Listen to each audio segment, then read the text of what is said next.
그리스도를 경외함으로 피차 복종하라. 아내들이여, 자기 남편에게 복종하기를 주께 하듯 하라. 이는 남편이 아내의 머리됨이 그리스도께서 교회의 머리됨과 같음이니 그가 바로 몸의 구주시니라. 그러므로 교회가 그리스도에게 하듯 아내들도 범사에 자기 남편에게 복종할지니라. 남편들아, 아내 사랑하기를 그리스도께서 교회를 사랑하시고 그 교회를 위하여 자신을 주심같이 하라. 이는 곧 물로 씻어 말씀으로 깨끗하게 하사 거룩하게 하시고 자기 앞에 영광스러운 교회로 세우사 티나 주름 잡힌 것이나 이런 것들이 없이 거룩하고 흠이 없게 하려 하심이라. 이와 같이 남편들도 자기 아내 사랑하기를 자기 자신과 같이 할지니 자기 아내를 사랑하는 자는 자기를 사랑하는 것이라.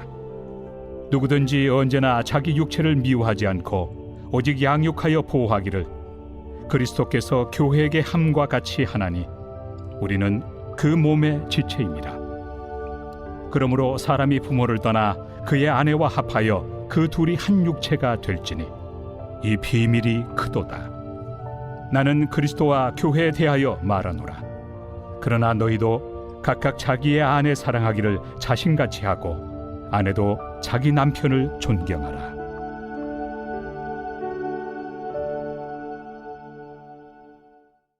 성도 여러분, 저희는 오늘 본문에서 예수 그리스도로 교회와 가정이 어떻게 연결되는지, 그래서 그리스도 안에 참 사랑이 어떻게 우리의 가정과 교회로 흘러가는지 살펴보기를 원합니다. 사도 바울은 그리스도인이 하나님을 본받는 자녀, 바로 하나님을 닮아가는 자녀이며 예수의 빛을 담아낸 빛의 자녀라고 말합니다. 그런데 바울은 그리스도인이라고 하더라도 하나님을 닮아가는 여정을 포기하거나 예수의 비단에 거하지 않는 상태가 가능하다는 것을 인정합니다. 그런 상태를 바울은 잠자는 자라고 표현합니다. 본문 14절로 15절입니다. 그러므로 이르시기를 잠자는 자여 깨어서 죽은 자들 가운데에서 일어나라. 그리스도께서 너에게 비추이시리라 하셨느니라. 그런즉 너희가 어떻게 행할지를 자세히 주의하여 지혜 없는 자 같이 하지 말고 오직 지혜 있는 자 같이 하여. 잠자는 자와 죽은 자는 무엇이 비슷하고 여러분 무엇이 다를까요? 역동적인 움직임이 없다는 점에서는 비슷합니다. 하지만 생명이 있고 없고라고 하는 너무나 결정적인 차이점이 있죠. 여러분, 저희는 겨울잠을 자고 있는 곰과 같은 동물을 또는 겨울나기를 위한 나무를 보면서 죽어 있다고 말하지 않습니다. 그들은 죽은 것 같이 보이지만 분명히 살아있는 것이고 때가 되면 그들은 깨어나기 때문이죠. 그렇다면 여러분, 잠자는 자는 어떤 영적 특징을 가지고 있을까요? 하나님의 생명을 소유했지만 하나님의 생명 활동, 바로 창조와 회복, 사랑과 믿음이 제대로 작동되지 않는 신자의 상태입니다. 그러다 보니 하나님의 성품이 온전히 드러날 수가 없습니다. 하나님의 창조와 생명의 능력이 막히고 선함과 의로움과 진실함이라고 하는 빛의 열매가 말라버리는 현실이 나타나는 거죠. 하지만 그럼에도 복음의 능력을 상실했더라도 복음을 소유한 사람의 특징은 무엇인가요? 잠자는 것이지 죽은 것이 아니라 하는 것입니다. 하나님의 생명이 떠난 자인 양 살 수는 있어도 하나님의 생명이 떠난 존재는 아니라는 것입니다. 그래서 여러분, 사도 바울은 예수의 비단에서 잠에서 깨라고 강권하는 것입니다. 성도 여러분, 사도 바울의 진심을 우리는 이렇게 정리해 볼 수 있습니다. 잠시 한번 읽어드리겠습니다. 영광스러운 하나님의 자녀요, 찬란한 예수의 비단에 속한 빛의 자녀라는 너무나도 영광스러운 존재됨을 잊어버리고 잠들어 있는 여러분, 예수의 비단에서 다시 깨어나십시오. 여러분이 영적으로 죽은 자라고 착각하실 필요가 없습니다. 예수 생명의 빛이 여전히 여러분을 비추고 계십니다. 이참에 제대로 깨닫고 알아 여러분이 본래 소유하고 있던 지혜자의 자리를 회복하십시오. 여러분은 지혜의 사람입니다.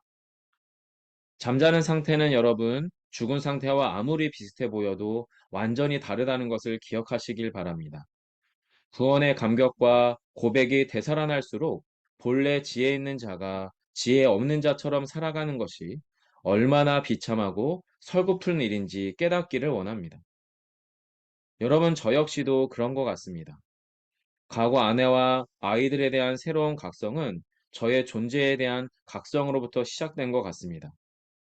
물론 저희도 성공적으로 아이들을 잘 양육해 가고 있거나 또는 성공적으로 목회 자리에서 진정성을 잘 지켜가고 있지는 못합니다. 하지만 그럼에도 불구하고 하나님께서는 과거 저희 아내와 아이들에 대하여 저에게 이렇게 권면하셨지요. 하나님께서 당신의 형상대로 또 예수 그리스도의 다함이 없는 사랑으로 내어주신 그 사랑으로 아내와 아이들을 사랑함으로 저 역시도 아내와 아이들을 그런 시선으로 바라보라고 새롭게 각성하셨던 거죠. 하지만 무엇보다 저의 마음을 다시 한번 일깨웠던 것 중에 하나는 그 동일한 사랑과 시선으로 여전히 하나님은 저를 바라다보고 계시다라고 하는 것입니다. 아무리 저 자신이 참 신자의 모습에서나 온전한 그리스도의 모습에서 미끄러지고 실패해서 자책감과 불안감과 실망감이 넘쳐날 때에도 주님은 저에게 오셔서 나는 나의 아내와 아이들을, 너의 아내와 아이들을 그런 시선으로 바라보듯 여전히 나는 너를 그렇게 사랑하고 다함이 없는 사랑으로 나를 바라본다라고 하는 주님의 권면은 사실은 저를 충분히 새롭게 일으켜 주시는 은혜였습니다. 성도 여러분, 사도 바울이 말하는 잠에서 깨어난 자, 구원의 은혜를 소유한 지혜의 사람은 과연 어떤 특징을 가진 사람일까요? 지혜의 사람은 한마디로 시간을 다룰 줄 아는 사람입니다. 정확하게는 인간의 시간을 아낄 줄 아는 사람이고요. 또한 하나님의 때와 뜻을 분별할 줄 아는 사람인 것입니다. 지혜 있는 사람은 인간의 시간을 어떻게 아끼게 될까요? 여러분, 인간의 시간은 우리가 아는 것처럼 매우 개인적이고 제한적이며 순간적입니다. 한마디로 흘러가는 물과 같죠. 게다가 나 자신만이 나의 시간이 흘러간다라고 하는 것을 느낄 뿐입니다. 한번 흘러간 시간은 결코 돌아오지 않고요. 그것도 매우 빠르게 순간적으로 흘러가고 있습니다. 바로 지금 이 순간도 그런 거죠. 따라서 인간의 시간을 아낀다라고 하는 것, 때를 아낀다라고 하는 것은 바로 지금 이 순간을 더할 나위 없는 최상의 가치 있는 순간으로 바꾸는 능력을 말합니다. 성도 여러분, 저희가 따뜻하고 행복한 교회를 모토로 삼은 이유가 무엇일까요? 인간의 자기 만족을 목적으로 두고 있는 것이 아닙니다.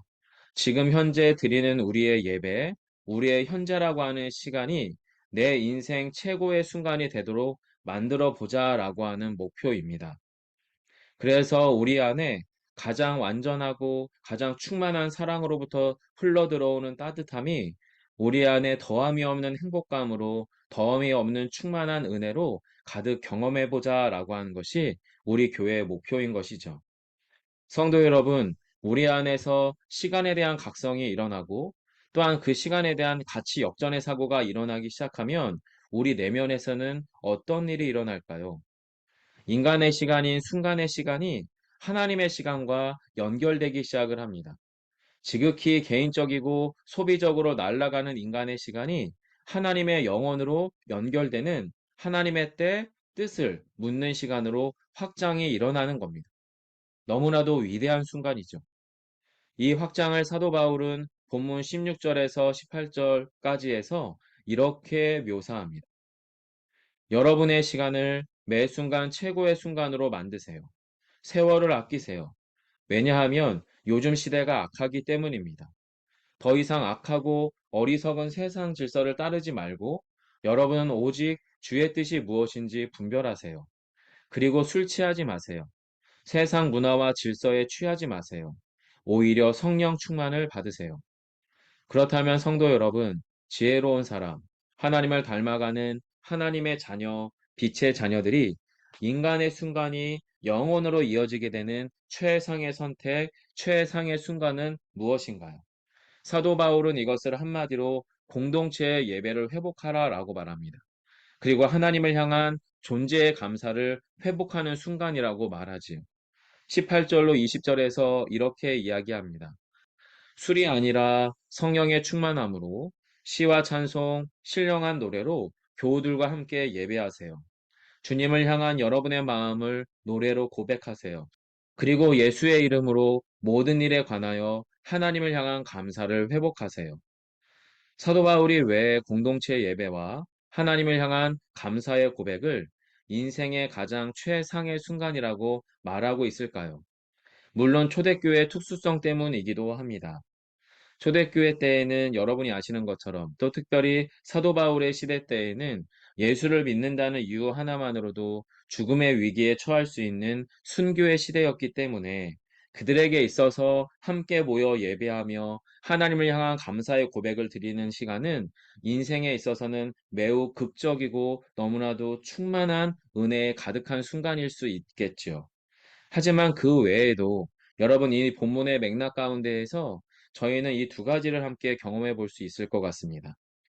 여러분, 사도 바울이 말하는 공동체 예배와 하나님 향한 감사의 고백은 인간의 소비적인 시간이 하나님의 영혼으로 흘러들어가서 하나님의 영혼을 연습해 볼 수 있는 유일한 순간이기 때문입니다. 또한 영생의 신비가 우리의 일상으로 흘러들어오는 문을 여는 일이기 때문입니다. 여러분, 개그맨 고명환 씨라고 하는 분의 이야기를 한번 유튜브를 통해서 찾아보시면 좋을 것 같아요. 그가 교통사고 이후에 의사로부터 시한부 선언을 받게 되지요. 그는 바로 1시간 후든 1분 후든 죽어도 전혀 이상하지 않다라고 하는 시한부 선고를 받게 됩니다. 그리고 나서 그의 시선과 그의 해석과 그의 삶이 어떻게 달라졌는지 그의 이야기를 한번 들어보셔도 좋을 것 같습니다. 여러분, 만일 우리 인생에 마지막 1시간이 주어진다면 여러분은 어떤 선택을 하시겠습니까? 여러분, 사도 바울은요, 성도들에게 지금 시간에 대한 각성을 촉구하는 것입니다. 하나님을 향한, 인생을 향한 새로운 영적 고향을 일으켜요. 그래서 전혀 새로운 국면으로 에베소 교인들이 오히려 하늘로부터 임하실 하나님의 뜻, 하나님의 시간을 바라보도록 그들의 시선을 하늘로 이끌죠. 그래서 하나님을 향해 열려 있었던 그 영적인 지향점을 가지고 갑자기 오늘 본문에서는 다시 그 지향점을 땅으로 끌고 내려와 가정으로 가져옵니다. 그리고 나서 너무나도 신비한 부부관계 이야기를 시작합니다. 게다가 그리스로 교회와 가정을 연결시키죠. 여러분, 가정과 교회가 어떻게 예수로 연결되는지 본문은 여실히 보여줍니다. 21절에서 이렇게 선포하죠. 그리스도를 경외함으로 피차 복종하라. 이것을 이렇게 의미를 해석할 수 있어요. 하늘의 지혜와 하나님께 대한 감사로 벅차오르는 예수 그리스도에 대한 경외심으로 여러분의 배우자에게 복종하십시오. 성도 여러분, 지금 예수 그리스도를 향한 경외감을 가지고 또 시간을 분별하고 시간을 아끼며 시간을 하나님 앞에 온전히 내어드리는 그 영적인 변화의 지점에서 그리고 하나님을 향한 다함이 없는 감사의 존재를 회복하고 나서 이 충만한 그리스도에 대한 경외감을 가지고 부부간에 서로 복종하라라고 이야기한다라고 하는 겁니다. 여러분, 부부들의 지침을 한번 본문을 정리해서 살펴보면 좋을 것 같은데요. 먼저는 아내들이 남편들에 대하여 행할 지침입니다. 아내들은 남편에게 예수님께 하듯 복종하셔야 합니다. 왜냐하면 남편이 아내의 가정의 머리가 되는 것은 그리스도께서 교회의 머리가 되심과 같은 원리이기 때문입니다. 예수 그리스도로 인해 교회가 구원에 이르는 것처럼 가정의 남편이 구원에 이르러야 비로소 가정이 온전한 구원에 이르게 됩니다. 결국 교회가 그리스도에게 복종하듯 아내들은 여러분의 남편에게 매사에 복종해야 합니다라고 성경은 지침을 내립니다. 여러분, 남편들에 대해서도 동일한 지침이 나오는데요. 분량은 아내들보다 훨씬 많아요. 2배 정도 많아 보이거든요. 이렇게 성경은 우리에게 권합니다. 남편들은 아내를 사랑해야 합니다. 예수께서 교회를 사랑하고 교회를 위하여 자신의 전부, 자신 자체를 내어주신 것처럼 사랑해야 합니다. 예수께서는 교회를 거룩하게 구별하기 위하여 물로 씻으시고 당신의 말씀으로 깨끗하게 하셨습니다. 왜냐하면 예수 그리스도 앞에 영광스러운 교회로 거룩하고 흠이 없는 아름다운 당신의 신부로 교회가 되게 하기 위해서입니다. 이처럼 남편들은 자기 아내 사랑하기를 자신의 몸을 사랑하듯 하십시오. 아내를 사랑함이 곧 당신 자신을 사랑하는 것입니다. 왜냐하면 누구도 자기 몸을 미워하고 거부하고 돌보지 않거나 보호하지 않는 법은 없기 때문입니다. 따라서 예수께서 당신의 몸의 지체가 된 우리를 돌보시는 것처럼 여러분도 여러분의 아내를 내 몸의 일부로 여겨 돌보고 사랑하십시오. 성도 여러분, 분량상 남편들에 대한 지침이 두 배입니다. 하여튼 남편들은 아내들한테 잘 못하나 봅니다. 오히려 남편들에 대한 지침이 더 많은 거 보면 말입니다. 어쨌든 여러분, 이 엄청난 도약과 확장을 우리는 어떻게 받아들일 수 있을까요? 성경이 말하는 사랑은 세상에 존재하는 윤리적 지침이나 생물학적인 사랑에 기초한 부부간의 사랑을 말하지 않습니다. 부부간의 사랑을 완전히 다른 관점에서 출발하고 바라보며 해석하는 거죠. 여러분, 사실은 이 출발점이 저한테는 너무나 충격적이었어요. 여러분, 성경은 우리의 사랑이 이런 결론으로 안내하고 있습니다. 하나님 지혜와 하나님을 향한 충만한 감사로부터 흘러넘치는 예수에 대한 경외감에서 출발한 사랑이라고 말합니다. 여러분, 사랑의 공급원이 다릅니다. 한마디로 예수를 제대로 경외하지 못하면서 나의 배우자를 사랑한다고 하는 사랑은 주님의 사랑과 다른 사랑이라는 것입니다. 결국에 교회 안에 참 사랑과 가정 안에 참 사랑의 근원은 같습니다. 예수를 진짜 사랑하는 사람만이 교회의 머리이신 예수님과 온전히 연결됩니다. 예수와 온전히 연결된 몸된 지체만이 예수의 사랑을 내 안에 채워 가정에서 나의 배우자를 참사랑으로 사랑하거나 존경할 수 있다라고 하는 것입니다. 여러분, 이 도대체 거대한 이 사랑 방정식을 우리는 어떻게 받아들일 수 있을까요? 솔직히 나의 배우자를 이 수준으로 사랑하는 게 가능할까요? 나도 그런 사랑을 받은 적이 없는데, 무엇보다 그런 사랑을 줄 자신이 없는데 말입니다. 더 정확하게는 우리의 사랑 방식이 아닙니다. 성도 여러분, 우리의 사랑은 그 남편을 향하지 않습니다. 그 아내를 향하지 않습니다. 철저하게 나를 향하죠. 내가 내 방식으로 사랑하는 나의 아내입니다. 내가 내 방식으로 사랑하는 나의 남편이며, 내가 내 방식으로 사랑하는 나의 자녀요, 나의 교회인 거죠. 여러분, 우리가 가진 사랑의 함정을 간파하기를 원합니다. 우리는 본능적으로 자기 중심적입니다. 그래서 언제나 상대방을 내가 원하는 방식으로 조정하고 만들고 싶어 합니다. 그래서 나의 욕심, 나의 기준, 나의 만족을 채워주지 못하는 결핍투성이의 배우자로 서로를 바라보곤 합니다. 그리고 거기에서 비극이 만들어집니다. 성도 여러분, 나의 배우자를 바라보시는 예수님의 시선과 마음을 우리가 단 1%만이라도 회복한다면 우리의 가정 안에서는 무슨 일이 일어날까요? 사도 바울은 이 신비에 우리를 초대하고 있는 것입니다. 31절로 33절이죠. 그리스도와 교회가 한 몸이 되듯이 사람은 부모를 떠나 아내와 함께 한 몸이 됩니다. 이 비밀이 크고 놀랐습니다. 하지만 나는 그리스도와 교회에 관해 말하고 있는 것입니다. 그럼에도 여러분은 반드시 아내 사랑하기를 자신처럼 사랑하세요. 아내는 남편을 마땅히 존경, 경외하십시오라고 우리에게 권면하고 있는 것입니다. 성도 여러분, 오늘 성경은요, 부부의 사랑이 그리스도와 교회의 사랑과 동일한 수준의 영적 사랑임을 그렇게 선포하고 그 동일한 수준의 사랑으로 격상하였습니다. 그리고 우리는 그리스도와 교회의 연합의 신비로부터 가정 안에서의 참 사랑의 원리를 배우게 됩니다. 그래서 오직 예수 그리스도를 통하여 교회와 가정은 연결되는 것입니다. 성도 여러분, 지혜의 빛 대신 예수 안에서 참 지혜의 사랑으로 우리의 자리를 회복하기 원합니다. 우리에게 찾아온 오늘 하루가 예수의 사랑과 신뢰, 생명과 소망이 넘쳐나는 최상의 순간이 되도록 준비합시다. 예수의 지혜가 현실이 되는 방식으로 생각하고 행동하고 고민하면 좋을 것 같습니다. 그리고 이 거대하고 압도적인 예수 그리스도의 사랑 방정식 앞에 겸손히 서기를 원합니다. 나를 바라보는 예수의 시선과 마음으로 나의 배우자, 나의 가정, 나의 교회를 바라보기 원합니다.